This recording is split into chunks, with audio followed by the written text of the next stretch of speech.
Breaking news ये कि रूस और नाटो के बीच सीधी जंग का खतरा बढ़ गया है। F-16 की वजह से दोनों के बीच हो सकता है युद्ध। रूस पर F-16 से हमला हुआ तो विध्वंसक जवाब देगा रूस। उड़ान भरने वाले एयरफील्ड को ही टारगेट करेगा रूस और जल्द ही पुतिन इस फैसले का करने वाले हैं ऐलान। TV9 को मॉस्को में मौजूद अपने सूत्रों से ये एक्सक्लूसिव जानकारी मिली है। तो देखिए, आज चर्चा का विषय भी यही है। F-16 को लेकर के कहा जा रहा है कि अब जंग और ज्यादा विध्वंसक हो सकती है, क्योंकि रूस को यह बात कतई पसंद नहीं है कि F-16 यूक्रेन को मिले। और जो एक्सपर्ट्स हैं वो तो ये भी कह रहे हैं कि अगर F-16 यूक्रेन को मिल गया तो वर्ल्ड वॉर 3 का ये न्योता भी हो सकता है। इसी पर आज हम चर्चा करेंगे। हमारे साथ विशेषज्ञ भी मौजूद है और मनीष हमारे सहयोगी भी मौजूद है। लेकिन उससे पहले जो एक्सक्लूसिव खबर जिसके बारे में हम चर्चा कर रहे हैं, सुपर एक्सक्लूसिव जानकारी TV9 भारतवर्ष संवाददाता मनीष झा को रशियन हाई लेवल सोर्सेज ने दी है और कह सकते हैं कि वॉर शुरू होने के बाद ये अब तक का सबसे सनसनीखेज खुलासा खबरों में से एक है। ये सिर्फ 1 एकड़ जमीन पर कृषि करके हर महीने 1 लाख तक कमाते हैं। इनसे सीखना है तो फ्रीडम ऐप को अभी डाउनलोड कीजिए, क्योंकि इसके बाद वॉर 2 देशों से निकलकर कई देशों के बीच भी फैल जाएगा। आइए डिटेल में पूरा मामला हम आपको बताते हैं। बिग बॉल पर सारी डिटेल्स आपके सामने रखेंगे। F-16 की एंट्री इज इक्वल टू विश्व युद्ध, यही कहा जा रहा है कि कहीं ऐसा तो नहीं कि तीसरा विश्व युद्ध होने की नौबत आ जाएगी। जहां से F-16 हमले के लिए उड़ान भरेगा वहीं पर होगा अटैक। साथ ही रूसी अथॉरिटी ने इस बारे में कर लिया है फैसला क्या किया है ये भी आपको बता दें। रूस के हाई लेवल सूत्रों ने TV9 को दी है सनसनीखेज जानकारी और जानकारी ये है कि F-16 को लेकर के भड़के हुए पुतिन। जल्द ही रूस के इस फैसले पर आधिकारिक बयान भी सामने आ सकता है। क्यों है नाटो से टक्कर का खतरा ये भी बता दें। यूक्रेन के एयरफील्ड F-16 की उड़ान के लिए सक्षम नहीं है और जानकारी ये भी कि ऐसे में किसी पड़ोसी यूरोपीय देश से उड़ान भरेगा F-16 जो कि सीधे सीधे रूस के गुस्से को और ज्यादा भड़का सकता है, क्योंकि इससे पहले भी पुतिन कई बार चेतावनी दे चुके हैं यूरोपीय देशों को। फिलहाल 4 पड़ोसी देशों में मौजूद है F-16 का बेड़ा और F-16 बेड़े वाले ये 4 देश कौन कौन से ये भी जानिए। ये देश है पोलैंड, डेनमार्क, नॉर्वे और नीदरलैंड। कहा जा रहा है कि हो ना हो इन चारों देशों से ही F-16 रूस के खिलाफ उड़ान भर सकता है हमले के लिए।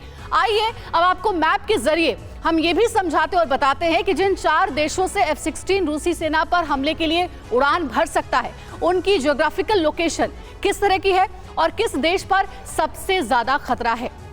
अभी तक हमने 4 देशों के बारे में आपको बताया। अब मैप के जरिए भी हम ये समझाने की कोशिश करेंगे रूस वर्सेस 4 देश ये कौन कौन से। ये देखिए, सबसे पहले यहाँ पे आप देखिए नीदरलैंड की लोकेशन, लेकिन शुरुआत हम पोलैंड से करते हैं। पोलैंड के रास्ते आपने सुना होगा कि काफी हथियार पश्चिमी देश यूक्रेन तक पहुंचा रहे हैं। पोलैंड से कहा जा रहा है कि F-16 रूस के खिलाफ उड़ान भर सकता है। दूसरा देश कौन सा होगा? दूसरा देश होगा डेनमार्क का। ये 4 देश जो कहा जा रहा है कि रूस के खिलाफ इस जंग में कूद पड़ेंगे अगर अपनी जमीन का इस्तेमाल F-16 के लिए करने दिया तो।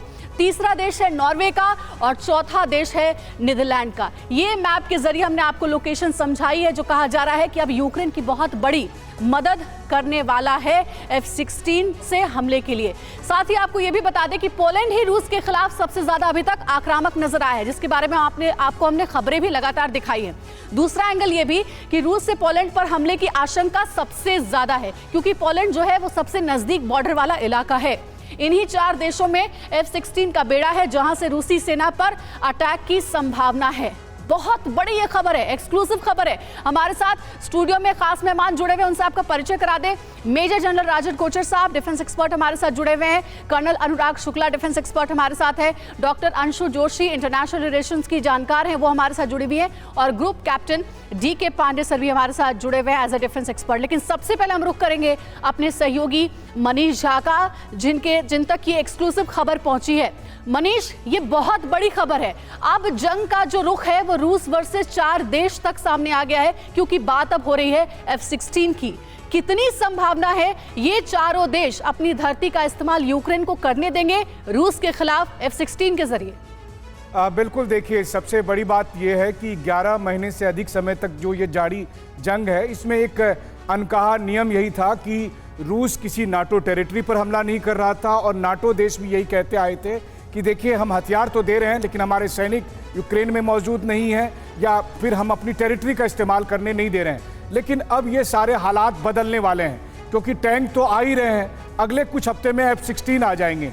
और इसे लेकर रूस में हाई लेवल की मीटिंग हुई है, जिसमें यह डिस्कशन हुआ कि जब F-16 आएंगे तो चूंकि यूक्रेन की जो ज़्यादातर एयरफील्ड है वो F-16 को फ्लाई करने में सक्षम नहीं है, वैसी स्थिति में संभावना यही है कि पड़ोस के वो देश जहां पर F-16 मौजूद हैं, या फिर फ्रांस और जर्मनी जैसे ऐसे देश जिनके एयरफील्ड F-16 को फ्लाई करने में सक्षम है, उनका नाटो इस्तेमाल करेगा। और वैसी स्थिति में रूस में हाई लेवल पर यह डिसीजन हुआ है कि F-16 जिस एयरफील्ड से उड़ेगा हम उसे टारगेट करेंगे, यानी कि नाटो देश से अगर उड़ेगा तो हम नाटो की जमीन पर हमला करेंगे। राजन कोचर सर, यही सवाल कर रहा हूं कि अब रेड लाइन क्या है भाई? हमने तो जंग शुरू हुई थी, हमें कहा गया कि ये रेड लाइन है, फिर वो रेड लाइन चेंज होती, फिर ये रेड, अब क्या है रेड लाइन?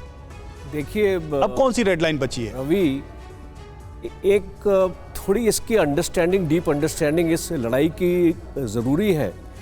ये एक प्रॉक्सी वॉर बन चुकी है, और अगर आप बोलें कि NATO and US is in the war, वो है इस वॉर में। It's a notional feeling. हमको ऐसा लगता है कि यूनाइटेड स्टेट्स के सोल्जर्स या उसकी इक्विपमेंट डायरेक्टली इस लड़ाई में इन्वॉल्व नहीं है, बट इनडायरेक्टली तो इन्वॉल्व है। तो इसका एक प्रॉक्सी मतलब आ रहा है कि ये एक प्रॉक्सी वॉर है, यूक्रेन की अलग ये लड़ाई नहीं है, ये नेटो यूक्रेन के साथ लड़ रहा है। अब ये जो रेड लाइन की आप बात करते हैं, रेड लाइन वो होगी जब ये नेटो कंट्रीज फिजिकली अपने ट्रुप्स को यूक्रेन में भेजेंगी रशिया के अगेंस्ट फाइट करने के लिए। That will be the red line, because इस अभी जो ये जो फायदा उठाया जा रहा है अभी जो सिचुएशन तो का, ये जो रेड लाइन मैं आपसे पूछूंगी पांडे सर, ग्रुप कैप्टन है और F-16 के बारे में और ज़्यादा आप अच्छे से बता पाएंगे कि क्या ये जो रेड लाइन की बात हो रही है, ये एक तरह से यूक्रेन के लिए डिफेंसिव मोड ज़्यादा बढ़ रहा है और रशिया के लिए ऑफेंसिव मोड लगातार और ज़्यादा आक्रामक हो रहा है? देखिए, दो बातें बहुत ही महत्वपूर्ण हैं कि अगर ये F-16 ऑपरेट करते हैं, जैसा कि आप लोगों ने अभी मैप में दिखाया, हम लोगों ने देखा कि 4 देशों से, और अगर ये वहाँ से उड़ते हैं तो निश्चित रूप से रशिया उन पर अटैक करेगा। तो ये जो रेड लाइन की बात हो रही है, जो एक हमने यूक्रेन की सीमा को सोचा था रेड लाइन होगी, वो आगे बढ़ के इन देशों तक पहुँच सकती है। नंबर 1। नंबर 2, F-16, देखिए उनके पास कितने F-16 आएंगे उसका एग्जैक्ट नंबर अभी तक नहीं डिक्लेयर किया गया है। हालांकि 4 देशों से उम्मीद की जा रही है यहाँ पर आएंगे, लेकिन F-16 जो है 1977 का वर्जन का जहाज, और आज जो है इसमें V वर्जन तक आ गया है, F-16 V तक आ गया है। तो कौन से वर्जन आएंगे, क्या आएंगे, कहना मुश्किल है। प्लस जो ट्रेनिंग की रिक्वायरमेंट है वो कैसे उनकी पूरी होगी, वो एक बहुत बड़ा प्रश्न चिन्ह है। ये सिर्फ 1 एकड़ जमीन पर कृषि करके हर महीने 1 लाख तक कमाते हैं। इनसे सीखना है तो फ्रीडम ऐप को अभी डाउनलोड कीजिए।